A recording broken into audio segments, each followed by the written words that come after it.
این سبزوادها مسئول مهنت علیمراد عیسویف هستند. از آب دریای پنج غذا گرفته از لحاظ اکولوژی تازه میباشند. در دهه جوریز جماعت دهاتی به نام عبدی‌عوضов در خواجگی دهخانه برادران پرورش یافتند. حاصل زمین هر پگاهی به بازار ناحیه واسه برآورده می شود. ما 3 اکر دو داریم. یک جای شده یک خواجگی دهخانه تشکیل کردیم با همون خاطر برادران.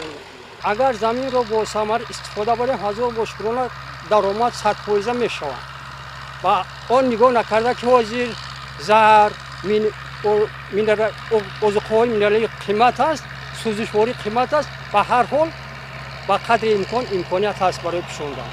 اعضایان این خواجگی به قدر زمین میرسند. با فرهنگ بلند زمینداری پیوسته کوشش دارند که برای بلند برداشتن حاصل زراعت از نوگانی‌های ساحه کشاورزی خبردار شده از مصلحت متخصصان استفاده نمایند. با همین ترتیب در خواجگی مساحت 3 هکتار زمین عاقلانه استفاده کرده می شود. مثل این زمین بعد جمع‌آوری حاصل اول این قطعه زمین را برای کشت تکراری آماده می نمایند. هزار باشکرانه استقلالیت آزادی ما دهقانان کوشش داریم که هر یک وجب زمینی که در اختیار داریم موافق هدایت‌های سرور دولت پیشوای ملت امام علی رحمان خالی نمانده کشت دیم با قدر امکان شالی چاشیدیم جگاره برای دان چاشیدیم. خلاصه اون کوشش‌هایی که ما کرده استیم این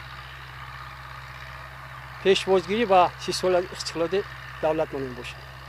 در جماعت دهاتی به نام عبدی‌عوضov و مثل خواجگی دهخانی برادران در دیگر خواجگی‌های دهخانی و قطعه‌های زمین‌های نزد حولگی ساکنان کشت تکراری با صورت ادامه دارد.